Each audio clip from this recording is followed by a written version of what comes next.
If you're wondering which laptops for travel are worth your money, stick around. After we run through each product, I'll give you my personal take. Would I buy it or would I skip it? No fluff, just my honest opinion. Let's get into it. Lenovo ThinkPad X9 14 Aura Edition. This thing is essentially the love child of a rugged briefcase and a fancy OLED television, giving you 15 hours of battery life so you can ignore your flight's broken power outlet in peace. It's light enough at 2.74 pounds to forget it's in your bag, but they killed the iconic red trackpoint nub, which is a total betrayal to anyone who enjoys poking their laptop like a Pillsbury Doughboy. Would I buy it? Maybe, but only if I can get over the emotional trauma of Lenovo ditching the nipple mouse for a haptic touchpad. Lenovo ThinkPad X1 Carbon Gen 13 Aura Edition. This laptop is so light at 217 pounds that a strong gust of wind at the boarding gate might actually send your flight $300 investment into the stratosphere. It's got a screen so crisp it'll make your grainy travel photos look like National Geographic covers, yet the battery life is surprisingly mid for something that costs as much as a used jet engine. Would I buy it? Yes, because being the Carbon King at the airport lounge is worth the overpriced admission fee and carrying a charger. Apple MacBook Air M4. Apple finally slapped the M4 chip into this thin slab of aluminum, and it basically runs so cool and quiet that you'll think it's actually dead until you see the 18-hour battery life flex on every Windows user in the terminal. It's the ultimate travel flex until you realize you're stuck with no fan and only 2 ports, meaning you'll be carrying more dongles than actual luggage. Would I buy it? Yes, because I enjoy the feeling of superiority that comes with never asking, is there a plug near here? Dell XPS 13 9345. Dell basically made a laptop that looks like it traveled back from the year 2077, featuring a hidden trackpad that makes you look like you're performing a seance just to click on a spreadsheet. The Snapdragon chip inside is an absolute battery god that lasts over 20 hours, but the touch-sensitive function row is a glitchy mess that will make you want to throw the whole thing into the hotel pool. Would I buy it?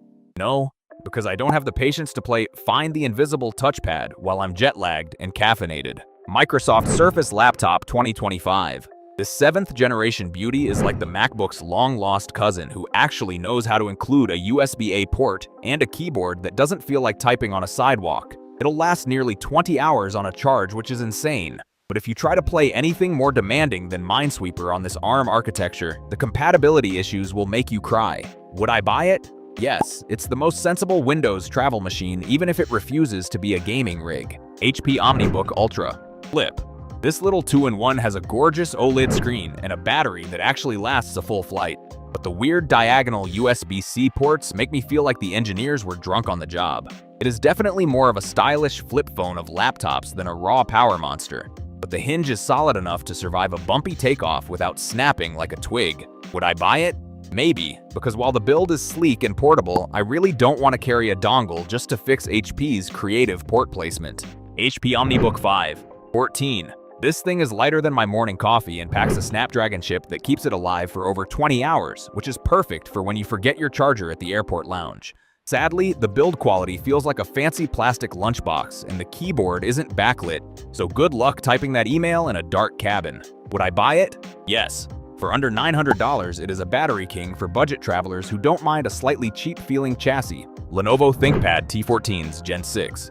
This is the ultimate I'm working, leave me alone travel buddy with a world-class keyboard and a Snapdragon processor that treats battery life like it is a competitive sport. The screen is about as dull as a safety briefing and some apps still refuse to run on ARM, but at least the fan is so quiet you won't annoy the passenger next to you. Would I buy it?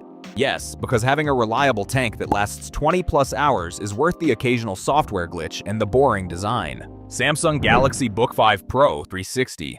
This 16-inch giant is surprisingly thin and has a 360-degree hinge that is a lifesaver in cramped economy seats when you need to flip it into tent mode just to see the screen. It is basically a massive phone with a keyboard and an included S Pen, but the off-center trackpad and the $1,700 price tag will make your wallet cry harder than a toddler in row 12. Would I buy it? Maybe, but only if you are already deep in the Samsung ecosystem and need that massive AMOLED display for movie marathons during a layover. Asus ZenBook S14 UX5406. This laptop is made of ceraluminum, which sounds like a breakfast cereal but actually keeps it incredibly light at 2.6 pounds, while delivering a staggering 21 hours of juice. The keyboard has less travel than a broken elevator and it gets a bit sluggish when you aren't plugged in, but that OLED display and the lack of dongle dependency make it a top-tier traveler. Would I buy it?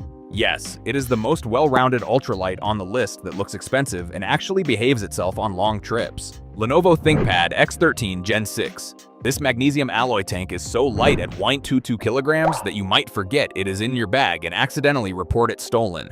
But the fan starts screaming like a banshee if you try to do anything more intense than opening a spreadsheet. It packs a 13.3-inch screen and a classic clicky keyboard that is spill-resistant, which is perfect since you are definitely going to knock over your overpriced airport latte while typing in Coach. Would I buy it? Maybe, but only if my job involves heavy travel and I want a laptop that survives a drop better than my dignity does after a long-haul flight. Asus ProArt PX13. This tiny beast features a 13.3-inch 3000-pixel OLED touchscreen that looks so good it makes reality feel like a low-resolution fever dream, though the battery life is pretty tragic compared to the ARM-based competition. It fits a dedicated NVIDIA GeForce RTX 4050 into a 3-pound body, meaning you can actually edit 4K video while waiting for your delayed flight, provided you are sitting next to a power outlet because those fans will chew through your battery in record time. Would I buy it?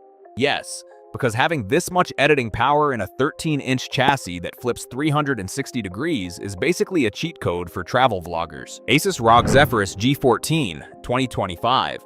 This absolute unit lets you play AAA games at high frame rates while 35,000 feet in the air, but the bottom gets so hot it could double as a portable stove for your airplane meals. It weighs about 1.5 kilograms and has a stunning display, yet it only survives about 2.5 hours of movie playback, so you better hope your flight is shorter than a Pixar movie. Would I buy it? No, because I prefer my thighs medium rare rather than well done, and carrying a massive charger just to finish a movie is a vibe I am not ready for. Apple MacBook Pro M5. The new M5 chip is so fast it makes the M4 look like it is running on dial-up, and with 24 hours of battery life, you could fly to Mars and back without needing to find a wall plug. It still looks exactly like the last 3 models, which is great for hiding from your spouse that you spent $1,600 on a laptop that looks identical to the one you bought last year. Would I buy it? Yes, because the new nano texture display means I can actually work on a sunny beach without seeing my own crying reflection in the glare. Lenovo Yoga 7 2-in-1. This 16-inch giant is basically a fitness equipment piece disguised as a laptop since it weighs 2 kilograms. And using it in tablet mode feels like you are trying to read a book on a dinner tray. It has a great 2K touch display and a 71 watt-hour battery that lasts over 13 hours, making it a solid budget choice if you do not mind your backpack feeling like it is full of bricks. Would I buy it? No, because travel-friendly and 2 kilograms should never be in the same sentence unless you are trying to win a weightlifting competition at the gate. Lenovo ThinkPad P14's Gen 6. This absolute unit of a 14.5-inch mobile workstation is built like a tank and packs an AMD Ryzen AI 9 HX processor that makes other laptops look like they are running on a potato. It weighs about 3.5 pounds and has a 180-degree hinge, which is great for when you are cramped in economy class, but honestly, it is thicker than your favorite airport burger. Would I buy it? Yes, because it is the most powerful 14-inch ThinkPad ever made and could survive a drop better than my dignity after a long flight. Lenovo ThinkPad E16 Gen 3. If you want a screen so big it practically needs its own passport, this 16-inch beast offers a beautiful 120Hz display for a price that won't make your wallet cry. While the keyboard is legendary, this thing is heavier than a suitcase full of souvenirs, and the battery life is just okay, so don't expect to work through a transatlantic flight without a plug. Would I buy it? Maybe, but only if I am working from a hotel desk and not trying to balance this giant slab on a tiny tray table. HP EliteBook X G1A. This laptop is basically the main character of business travel with a stunning 3.2K OLED screen and a webcam so sharp it will expose every pore on your face during those 6 a.m. Zoom calls. It has got more Thunderbolt 4 ports than I have friends, but the battery life is surprisingly mid for something this expensive, and it gets a bit boomy when you crank the volume. Would I buy it? Yes, because the typing experience is pure bliss, and it looks way more expensive than it actually is at the airport lounge. Dell XPS 14 DA4260. This laptop is so sleek and futuristic with its invisible haptic touchpad and zero-lattice keyboard that you will feel like you are using tech stolen from an alien spaceship.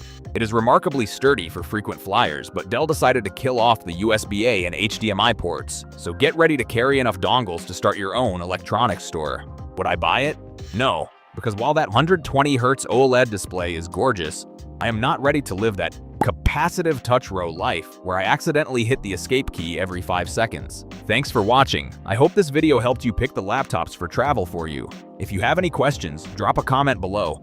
Links to all of these products mentioned in this video will be in the description.